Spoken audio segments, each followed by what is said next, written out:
ಅದು ಮೂರ್ಖತನದ ವಿಚಾರ. ಜವಾಹರ್ಲಾಲ್ ನೆಹರುವಿಂದ ಹಿಡಿದು ಇಲ್ಲಿವರೆಗೆ ಎಲ್ಲರೂ ಪ್ರಯತ್ನ ಮಾಡಿದ್ದಾರೆ. RSS ಬ್ಯಾನ್ ಮಾಡಲಿಕ್ಕೆ ಜಗತ್ತಿನ ಯಾವುದೇ ದುಷ್ಟಶಕ್ತಿಯಿಂದ ಸಾಧ್ಯ ಇಲ್ಲ. RSS ಎಷ್ಟು ಸೂರ್ಯಚಂದ್ರ ಸತ್ಯವೋ ಅಷ್ಟು ಅದರ ಒಂದು ಈ ದೇಶದಲ್ಲಿ ಅಸ್ತಿತ್ವ ಇರ್ತದೆ. RSSನ ಅಳಿಸಿ ಹಾಕೋಕ್ಕೆ ಯಾರಿಗೂ ಸಾಧ್ಯ ಇಲ್ಲ. ಕೇವಲ ಮೂರ್ಖತನ ಮತ್ತು ಮುಸ್ಲಿಂ ತುಷ್ಟೀಕರಣ ಸಲುವಾಗಿ ಈ ರೀತಿ ಮುಸ್ಲಿಮರನ್ನು ಖುಷಿಪಡಿಸಲಿಕ್ಕೆ ಇಂಥ ಹೇಳಿಕೆಗಳನ್ನು ಬಾಲಿಶ ಹೇಳಿಕೆಗಳನ್ನು ಪ್ರಿಯಾಂಕಾ ಖರ್ಗೆ ಕೊಡ್ತಾರೆ. ಏನು ಕ್ರಮ ಕೈಗೊಳ್ತೀರಿ ಸರ್ ಈಗ? ಅಂದರೆ ನ್ಯಾಯಾಲಯ ಅವೆಲ್ಲ ವ್ಯವಸ್ಥೆ ಇದೆ ದೇಶದಲ್ಲಿ. ಸುಪ್ರೀಂ ಕೋರ್ಟ್ನಲ್ಲಿ ಸಹ ಹಿಂದೆ ಸಾಕಷ್ಟು ತೀರ್ಪುಗಳು ಬಂದವು. ಹಿಂದೆ ನೆಹರು ಬ್ಯಾನ್ ಮಾಡಿದ್ರು ನಾವೇ ವಾಪಸ್ ತಗೋಬೇಕು. ಅದಕ್ಕೇನೂ ಮಾಡಲಿಕ್ಕೆ ಆಗೋದಿಲ್ಲ, ಏನೂ ಆಗೋದಿಲ್ಲ. ಸುಮ್ಮನೆ ಮುಸ್ಲಿಮರನ್ನ ಖುಷಿ ಪಡಿಸಲಿಕ್ಕೆ ಈ ರೀತಿ ಪ್ರಿಯಾಂಕಾ ಖರ್ಗೆ ಯಾವಾಗಲೂ ಇಂಥ ಹೇಳಿಕೆಗಳನ್ನು ಕೊಡ್ತಾರೆ.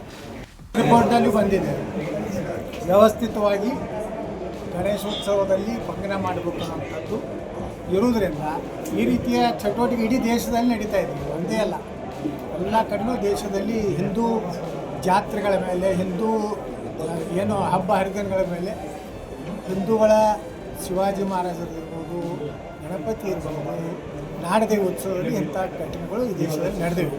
ಹಾಗೂ ಒಂದು ಮಾತ್ರ ಸತ್ಯ, ಈ ದೇಶದಲ್ಲಿ ಹಿಂದೂಗಳು ಎಂದೂ ಸಹ ಮುಸ್ಲಿಂ ಹಬ್ಬದಲ್ಲೇ ಎಲ್ಲೂ ಕಲಾಕಿಲ್ಲ. ಇದು ನಮ್ಮ ಸಂಸ್ಕೃತಿ, ನಾವು ತೋರಿಸ್ಕೊಟ್ಟಿದ್ದೀವಿ. ಸರ್, ಪೊಲೀಸರು ಅಮಾಯಕ ಯಾರು ತಪ್ಪು ಮಾಡ್ಯಾರ ಅವ್ರ ಮೇಲೆ ಕೇಸ್ ಹಾಕ್ತಾರೆ. ಕೇವಲ ಈ ಸರ್ಕಾರದ ಒತ್ತಡದಿಂದ ಪೊಲೀಸರು ಅವರ ಆದೇಶ ಮೇರೆಗೆ, ಸರ್ಕಾರದ ಆದೇಶ ಮೇರೆಗೆ ಇವತ್ತಿನ ಕೆಲಸ ಮಾಡಿದ್ದಾರೆ. ಸರ್ಕಾರ ಒಟ್ಟಾರೆ ಪೊಲೀಸರು ಸರ್ಕಾರ ಗುಲಾಮರ ಕೆಲಸ ಮಾಡ್ತಾರೆ 100%. ಯಾವ ಸರ್ಕಾರ ಇರ್ತದೆ, ದುರ್ದೈವ ನಮ್ಮ ಸರ್ಕಾರ ಇತ್ತು.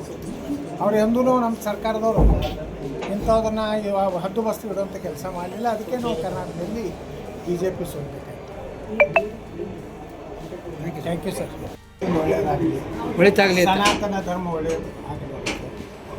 ಒಂದು 2 ನಿಮಿಷ ದಯವಿಟ್ಟು.